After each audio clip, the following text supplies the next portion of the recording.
आपका हमारी आध्यात्मिक यात्रा में हार्दिक स्वागत है। आप सुन रहे हैं शिव महापुराण, जो सनातन धर्म के ही अनमोल ग्रंथों में से एक है। इस श्रृंखला में हम आपके लिए ही इस दिव्य ग्रंथ के प्रत्येक अध्याय का शाश्वत पाठ प्रस्तुत करेंगे। आइए इस ज्ञान और धर्म की ही यात्रा को आरंभ करें। भगवान महादेव की महिमा और उपदेश से ही सजी इस पावन कथा के साथ ही ओम नमः शिवाय। तीसरा अध्याय, नारद जी द्वारा भी शिवगणों को साथ। ऋषि बोले कि हे महाभाग व्यास शिष्य सुत जी, आपको नमस्कार है। शिव आपने कृपा करके हमारे लिए इस अद्भुत चरित्र को ही वर्णन किया है। हे तात, यह सब आप हमारे हमसे कहिए।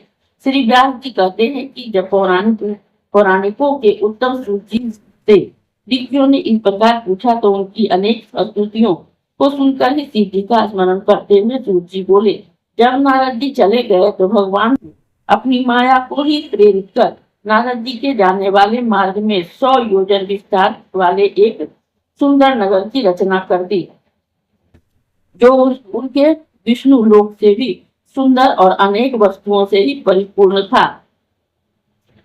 और जिसमें ही ऐश्वर्य संपन्न शील नाम का राजा अपनी पुत्री के स्वयंवर का महान उत्सव कर रहा था, जिसमें चारों ओर से राजा आए हुए थे तथा वे सभी कन्या के वरण में उत्सुक हुए अनेक प्रकार के वेशों में शोभा संपन्न थे। ऐसे ही नगर को देखकर नारद जी मुग्ध हो गए और उनमें काम का अद्भुत ही संचार हो आया।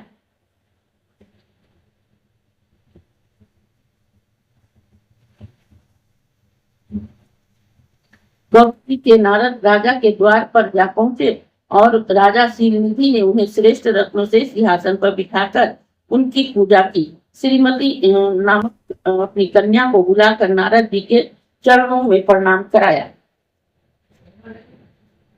तब उस कन्या को देखते ही नारद जी विस्मित हो राजा से उनका परिचय पूछने लगे, और परिचय पाकर ही काम विह्वल हो उनके पाने की इच्छा कर राजा से बोले, हे राजन, तुम्हारी यह कन्या सब लक्षणों से युक्त है, बड़ी भाग्यशालिनी और धन्य है। इसमें लक्ष्मी के से सभी गुण विद्वान हैं और देवताओं में श्रेष्ठ सबका ईश्वर, जो किसी से जीता न जा सके, शिव जी के समान विभु और जो काम को जीतने वाला होगा, निश्चय ही वही इसका पति होगा।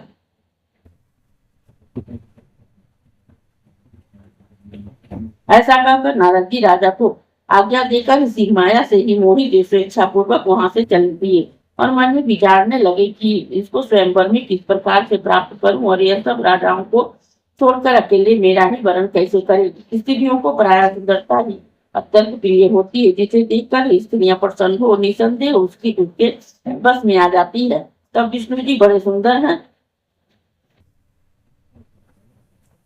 नारद जी उनका रूप मांगने के लिए विष्णु लोक चले गए। वहां विष्णु जी को नमस्कार कर काम विह्वल नारद जी ने शीलनिधि राजा से विशाल मित्रा कन्या श्रीमती का ही परिचय देकर स्वयंवर में ही उसको वरण करने की इच्छा व्यक्त की और कहा कि यदि आप अपना रूप मुझको दे दे तो अवश्य ही वह मुझको प्राप्त हो सकती है। आपके बिना वह मेरे कंठ में जयमाल नहीं डालेगी।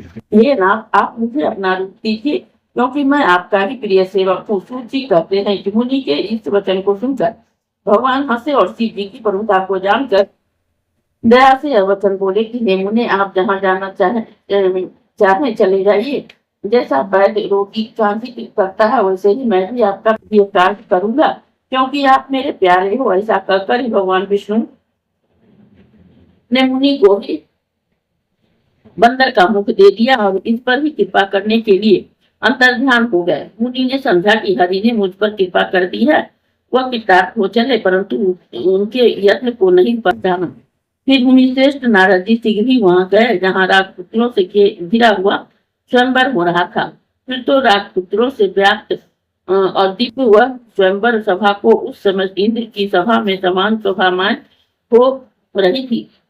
उसमें जाकर ही नारद जी बैठ गए और विचरने लगे, अब तो विष्णु रूपधारी मुझको राजकन्या निश्चय ही वरण करेगी। उन्होंने अपने मुख को ही रूप नहीं जाना। अन्य सब मनुष्यों ने भी मुनि के पूर्ण रूप को ही देखा और अन्य सभी राजपुत्रों ने भी उस भेद को न जाना। परंतु वहां तो रुद्रगण जो ब्राह्मण के वेश में नारद जी की रक्षा के लिए ही आए थे, वे उस भेद को जानते थे।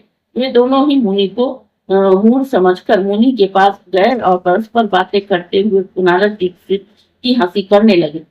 कलयुग छल युग उन्होंने ही नारद जी की का परिहास किया। कामदेव मुनि ने उसके वाक्य को यथार्थ रूप में नहीं सुना और राजकन्या को प्राप्त करने की इच्छा से उसी को देखते हुए मोहित हो गए। इसी बीच वह राजकन्या बहुत सी स्त्रियां सहित की अंतःपुर से ही पतिवरण की इच्छा से चली, जिसके हाथ में सुवर्ण की माला थी। वह सुंदर व्रतवादी साक्षात लक्ष्मी के समान सभा में आ पहुंची और अपने वर को ढूंढती हुई घूमने लगी। तब मुनि का और सब रूप को तो विष्णु का सा था, किंतु मुख बंदर का सा देखकर वह मुनि पर अत्यंत कुपित हुई और वहां से दृष्टि हटाकर प्रसन्न मन से आगे चली। उसने सारी सभा को देखा और किसी को अपने अनुरूप न पाकर माला नहीं पहनाया। इस समय राजा जैसा स्वरूप धारण किए हुए श्री विष्णु जी वहां आए और उन्हें ही राजकन्या के सिवा किसी को ही नहीं देखा। भगवान को देखते ही कन्या का मुख कमल प्रसन्न होगा और वह चाहने वाली उसने ही भगवान के गले में माला पहना दी। राजा रूपधारी विष्णु उसको लेकर शीघ्र ही अंतर्ध्यान हो गए, अपने स्थान को चले आए। अन्य राजकुमार राजकन्या के न पाने से निराश हो गए थे तथा नारद जी काम से भी विह्वल हो गए। तब उन दोनों रुद्र गणों ने काम विह्वल नारद से कहा कि आप तो व्यर्थ ही काम मोहित हो उस कन्या की चाह करते हैं, पहले अपना मुख तो देखिए जो बंदर के समान बना है। सूत जी कहते हैं कि उनके वाक्य सुनकर ही नारद जी ने आश्चर्य किया और शिव जी की माया से ही मोहित मुनि ने अपना मुख जल में जाकर देखा तो अत्यंत क्रोधित हो उन्होंने दोनों गणों को श्राप दे दिया और कहा कि तुमने मुझ ब्राह्मण को हंसी की है, अतः राक्षस हो जाओ। शिव जी के गण उनके इस श्राप को सुनकर ही मुनि को मोहित हुआ जान कुछ भी न बोले और शिव जी की स्तुति करते हुए अपने स्थान को चले गए। यह सब शिव जी की इच्छा थी। इस अध्याय के श्रवण हेतु आपका हृदय से धन्यवाद। हम आशा करते हैं कि शिव महापुराण की यह दिव्य कथा आपको आध्यात्मिक शांति और गहन ज्ञान प्रदान कर रही होगी। कृपया अगले अध्याय के लिए हमारे साथ जुड़े रहें और अपने सुझाव एवं भावनाएं कमेंट के माध्यम से अवश्य साझा करें। धर्म, भक्ति और ज्ञान की इस पावन यात्रा में आपका साथ हमारे लिए अत्यंत मूल्यवान है। ओम नमः शिवाय। यदि यह प्रस्तुति आपको पसंद आई हो, लाइक करें, कमेंट करें, सब्सक्राइब जरूर करें, बेल आइकॉन दबाना ना भूलें ताकि अगला अध्याय आपसे छूटे नहीं। और इस पावन ज्ञान को ही शेयर करें अपने परिवार और मित्रों तक।